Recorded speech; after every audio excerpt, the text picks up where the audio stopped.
அனைத்து ஓட்டுநர் நண்பர்களுக்கும் மற்றும் பிக் டிடிஎஃப் நண்பர்களுக்கும் வணக்கம். நண்பர்களே பாருங்கள், ஆடி மாதம் ஸ்டார்ட் ஆனதால் கொஞ்சம் டியூட்டி கொஞ்சம் டல்லாக தான் இருக்கும். முடிஞ்ச அளவுக்கு உங்களால் முடிஞ்ச அளவுக்கு நீங்கள் மந்த்லி டியூட்டி இந்த ஒரு மாதத்துக்கு வர மாதிரி ஒரு வாரம் கண்டினியூ டியூட்டி இருக்கிற மாதிரி இருந்தால் எடுத்துக்கோங்க. அது இந்த மாதத்துக்கு கொஞ்சம் டல்லாக தான் இருக்கும். மேக்ஸிமம் கோயிலுக்கு போகிற டியூட்டி மட்டும்தான் வர மாதிரி இருக்கும். இன்றைக்கி நம்ம எடுத்த டியூட்டி வந்து பார்த்திங்கன்னா ரிட்ஸு மாருதி ரிட்ஸு எடுத்தேன். அதில் எனக்கு ஒரு டவுட்டு, இதுதான் ஃபஸ்ட் டைம் நான் எடுத்தேன். கமெண்டில் சொல்லுங்கள், அந்த வண்டியில் ஏன் பிரேக் வந்து கொஞ்சம் ஆடாக இருக்க மாதிரி இருக்குது. அது அப்படி தானா இல்லை அது எப்படி ஓட்டணுன்னு கொஞ்சம் கஷ்டமாயிடுச்சு. பிரேக் ஒரு சில டைமில் நல்லா பிடிக்குது, ஒரு டைம் விட்டு விட்டு பிடிக்குது. அது எனக்கு கொஞ்சம் ரிஸ்க் ஆகிடுச்சு. இந்த டைமு வண்டி ஓட்டுறதுலேயே ரொம்ப கஷ்டப்பட்டு ஓட்டுறது இந்த ரிட்ஸ் வண்டி தான். அதில் இந்த பிரேக் மட்டும் ரொம்ப கஷ்டமாக இருந்தது. உங்களுக்கு இது மாதிரி அனுபவம் இருக்குதான்னு சொல்லுங்கள். அப்புறம் பார்த்திங்கன்னா, நம்ம சென்னையில் வந்து நிறைய டியூட்டிஸ் வந்துட்டுருக்குது. அந்த டியூட்டியும் கொஞ்சம் பார்த்து எடுங்க. வெறும் நைட்டில் மட்டும் எடுக்காதீங்க.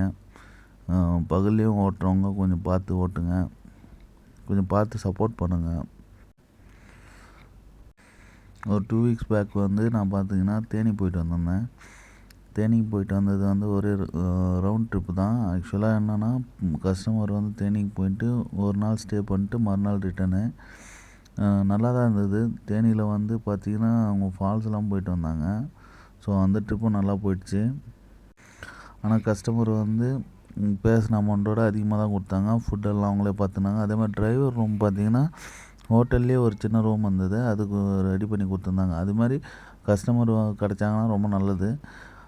ஏன்னா நம்ம காலையிலேருந்து வண்டி ஓட்டணும், நைட்டில் ரெஸ்ட் எடுத்தால் தான் மறுநாள் அவங்களுக்கு தான் சேஃப்டி. ஓகேங்களா? அதனால் ஒரு சில கஸ்டமர் நம்மளுக்கு அவங்க கூடவே வச்சு பார்த்துப்பாங்க. ஃபுட்டெல்லாம் நல்லா அவங்க சாப்பிட்ற மாதிரியே தான், நீங்கள் என்ன வேணால் சாப்பிடுங்க, பில்லு மட்டும் அங்கே அமுச்சிடுங்க அப்படின்னு சொல்லிட்டு சொன்னாங்க. ஸோ அவங்க வந்து ஃபேமிலியோடு போகிறதால நம்ம வந்து கொஞ்சம் டிஸ்டன்ஸ் மெயின்டைன் பண்ணி தான் இருக்க வேண்டியதாக இருக்கும். ஓகேங்களா? இது மாதிரி ஒரு அவுட் ஸ்டேஷன் போவோம், திடீர்னு சிட்டிக்குள்ளே ஓட்டுவோம். ஸோ நீங்கள் வந்து எந்த டியூட்டினாலும் பார்த்துடுங்க. எல்லாம் அவுட் ஸ்டேஷன் மட்டும் கிடைக்குமா அப்படின்னு பார்க்காதீங்க. ஏன்னா அவுட் ஸ்டேஷன் ஒரு சிலது தான் கிடைக்கும். எல்லா டைமும் அவுட் ஸ்டேஷன் கிடைக்குமானா கிடைக்காது. ஓகேங்களா? வாழ்வோம், வாழ வைப்போம், அனைவரும் வாழ்வோம். மற்றும் இன்னொரு வீடியோவில் சந்திக்கலாம். நன்றி, வணக்கம்.